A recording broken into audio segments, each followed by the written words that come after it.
Have you ever wondered if heaven is for real? Well, after a brush with death, a young boy may have the answers millions of us are looking for. He got sick, and it looked like the stomach flu. It was going around town. All the kids were getting it. And he was throwing up in the hospital. We were in a hotel. Here we are on vacation, trying to celebrate some break in my period of testing. And little did I know our worst test was coming. And his sister gets sick, so we literally have one child that's heaving into the toilet, another one into the bathtub. And so it looks like we have the bug, except sister gets better and he doesn't. And he just continues and continues and continues to throw up. Eventually we start suspecting maybe it's appendicitis. And the doctors were still like, well, we still think it's just a worst case of the flu or the bug, and they put him in the hospital. And after 2 days of continuing to see him deteriorate, it all started on a trip to Colorado. Colton complained of a stomach ache. A trip to the doctor. Diagnosis, the flu. Back home to Nebraska, another doctor. Still no improvement. Colton went downhill fast. Colton's condition only got worse as days passed. His doctor discovered his appendix had burst. An infection was spreading in his body. Time was running out.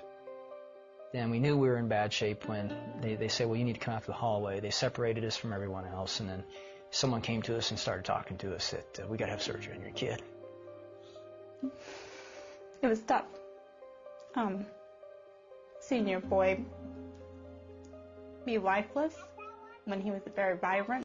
And what is your name? And where do you live? In Nebraska. Who's your mommy? Sonia. Who's your daddy? Daddy, Coco. Who's your sister? Cassie. And it was at that moment that we were looking at each other. I remember my wife holding Colton in that hallway, just us. He's not even moving.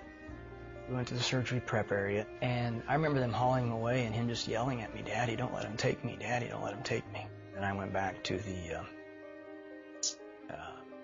pre-op room where we had left some stuff, and I was finally alone, shut the door, and I just broke down and I was mad at God. I just frustrated, fed up. And I remember telling him, I said, God, after all I've done for you, and now you're going to take my kid? This is how you treat your pastors? At the hospital, they were given little hope. I remember the doctor just not saying anything.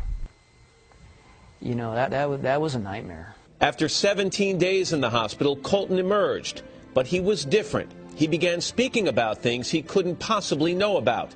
His mother's miscarriage, his father's prayers, and a visit with his great-grandfather, Pop. Hour and a half, maybe. Then I remember the nurse coming out. Is Colton's daddy out here? I'm like, yeah, well, Colton's in recovery, and he's screaming for you. And I'm sitting there with him. And I remember my son in that room then looking up at me and goes, Dad, do you know I almost died? And my first thought was, maybe he overheard the nurse say that, or maybe they thought he was under anesthesia, you know, and he wasn't.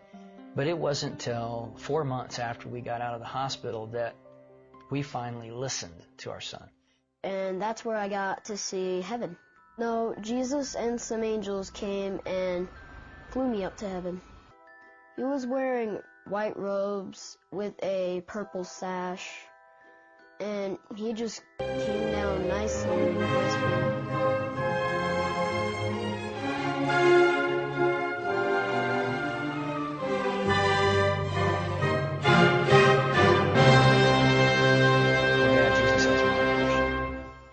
Dad, Jesus has markers. I didn't know what he meant, so I finally asked the right question. Colton, where are Jesus' markers? And he drops his toys down, he stands up, and he just points, Dad, they were right here. He takes his fingers, points to the palms, then he bends over and touches the tops of his feet and looks up to me. That's where Jesus' markers were, Dad.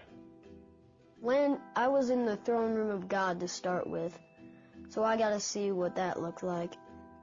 I was upset because I didn't know what was happening. What God did is he used people or things that I liked to calm me down. From there on, I felt better. And one day we're traveling together, and he looks up at me and, Dad, you used to have a grandpa named Pop, didn't you? I'm like, yeah, he's really nice. Really? yeah, you used to play with him as a kid and work with him on the farm and shoot stuff with him. And I'm like, yeah, how do you know that? Well, he told me. A figure came up, and he was Pop. He asked me, "Are you Todd's son?" I said yes. He said that he was his grandpa, so that's where I met him.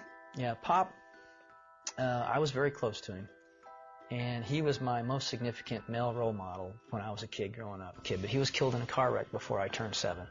I was busy paying bills again, because that's my job. And he came up and told me he had 2 sisters. Well, he had to say it several times before he finally got my attention.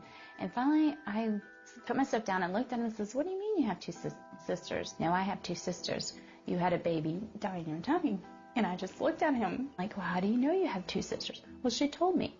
And then he proceeded to describe her. She looked like Cassie, but she had brown hair.